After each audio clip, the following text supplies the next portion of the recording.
boa tarde. Aqui professor Frank, o seu professor de História. E hoje nós vamos estar falando sobre um assunto que faz parte da história brasileira, a chamada Inconfidência Mineira. Bem, então nós analisando o contexto histórico, nós verificamos o seguinte: de 1500 a 1822, o Brasil era uma colônia de Portugal. Vale relembrar também que nesse processo ocorreu um processo chamado de Pacto Colonial, onde a coroa portuguesa obrigava a colônia a fornecer matérias-primas para a coroa. Além das matérias-primas, todas as suas riquezas eram enviadas para a metrópole. Então, metrópole era Portugal, colônia era o Brasil. Então, o Brasil não tinha independência, não tinha governo, era dominado por Portugal. E esse processo foi de 1500 a 1822. Então, esse pacto colonial instituía essa obrigatoriedade de servidão, de enviar, parte das riquezas para a metrópole. Mas, dentro do contexto histórico, vale ressaltar 1789, ainda um período colonial. Nesse período, aconteceu a chamada Inconfidência Mineira.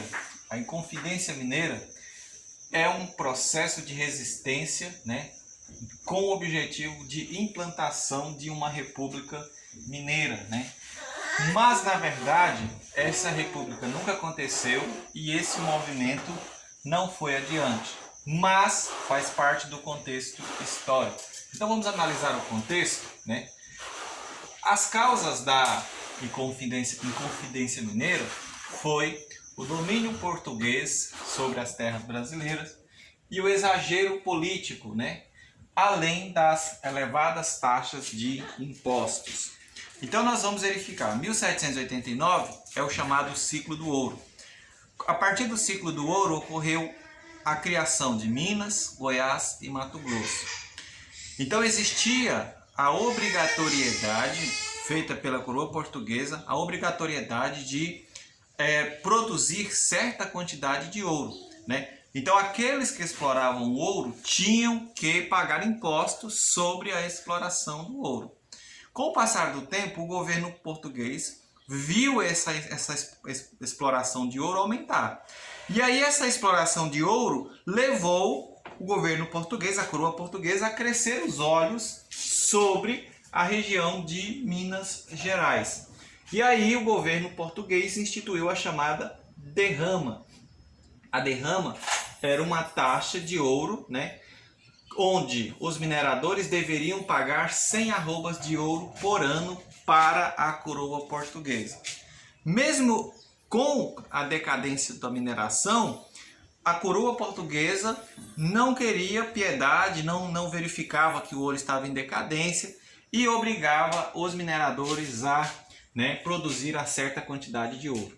Então, naquele contexto, Minas Gerais era um grande centro de extração de ouro do país. Olhe lá se não foi o mais importante do Brasil, E os mineradores tinham que pagar 20% do que era encontrado para Portugal. E esse 20% ficou chamado de derrama, Ficou chamado de derrama, ou seja, onde os mineradores tinham que pagar 20% do ouro.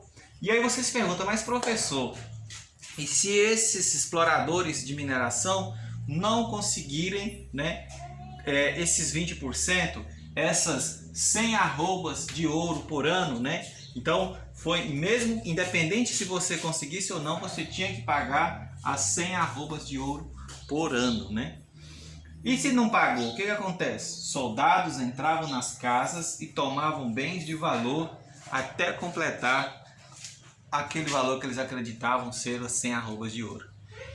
Não podemos nos esquecer que a exploração de ouro foi muito importante no processo de interiorização do Brasil. 1500, período que os portugueses chegam ao Brasil, ocorre de início uma ocupação da estreita faixa do litoral. Não podemos nos esquecer que naquele período não existiam meios de transporte como temos hoje, que são os carros, Então, o meio de transporte mais fácil era através da navegação. Por isso que eles foram colonizando do norte ao sul, né? E essa estreita faixa litorânea do Brasil foi a região que primeiro recebeu povoamentos. Mas, incentivados pela coroa portuguesa, ocorreram as chamadas bandeiras. As bandeiras eram expedições, né, de cavaleiros, né, geralmente eram compostas por homens, e esses cavaleiros saíam, né, em direção ao interior com o objetivo central de explorar ouro e capturar nativos para o trabalho escravo, né? Então, ao longo desse período, vários grupos de nativos foram exterminados e áreas de exploração de ouro foram descobertas, né? Vale ressaltar uma importante área de Minas Gerais, a região de Ouro Preto, uma importante cidade histórica no contexto da mineração, né? E aí, o que acontece? A mineração teve um papel de interiorização do nosso território, né? Conforme os bandeirantes iam encontrando ouro sobre aquelas regiões, aquela região ficava sob posse de um bandeirante e ali era instituído o processo de exploração. Lembrando que neste período ainda tínhamos a escravidão no Brasil. A escravidão só vai acabar 100 anos depois. Então, esse processo de extração do ouro nas lavras era feito pela mão de obra dos africanos que vinham submetidos ao trabalho africano. Então, vale ressaltar quem que foram as figuras que entraram para a história dentro dessa tentativa de um movimento de rebelião contra a coroa portuguesa, os chamados inconfidentes, né? Então, nós tivemos símbolo de resistência mineira. Quem foi? Tiradentes. Tiradentes era uma pessoa que fazia parte da elite mineira, mas que, em decorrência de negócios mal sucedidos, não era rico. Realizava trabalhos como dentista em ocasiões esporádicas. Por isso ele ficou conhecido como Tiradentes, né? Então Tiradentes ele entra para a história como símbolo da resistência mineira. Inclusive, a bandeira de Minas Gerais traz uma frase importante, né, que fala o seguinte: libertas que será também, né? Então o resultado seria o seguinte: liberdade antes que tarde. Que liberdade seria essa? A independência do Brasil. Libertas que será também. Então seria a liberdade que seria a independência do Brasil, a independência de Minas Gerais. Até hoje, Minas Gerais traz essa bandeira da Inconfidência Mineira, né? Se você lembrar, uma bandeira que tem um triângulo e tem escrito libertas que será também, né? Então a influência no processo republicano 100 anos depois, então 100 anos depois da Inconfidência Mineira, a própria elite brasileira vai se embasar na chamada Inconfidência Mineira para a implantação da implantação da República, né? E onde foi que esses inconfidentes se embasaram filosoficamente para tentar criar este movimento de independência? Então eles se embasaram nos ideais iluministas, né? Vale ressaltar que no século XVIII, nesse período aqui do século XVIII, o iluminismo teve grande influência na França. Foi responsável, inclusive, pela queda da monarquia francesa e a implantação de uma república com direitos civis de igualdade, fraternidade e liberdade para os povos da França. Então esses ideais iluministas, eles tiveram forte influência na América na tentativa de buscar a independência política, a autonomia política, né? Nesse mesmo período ocorria a independência dos Estados Unidos, onde os Estados Unidos implantaram uma república e o voto censitário, ou seja, votava aquele que tinha posses, né? Não podemos nos esquecer.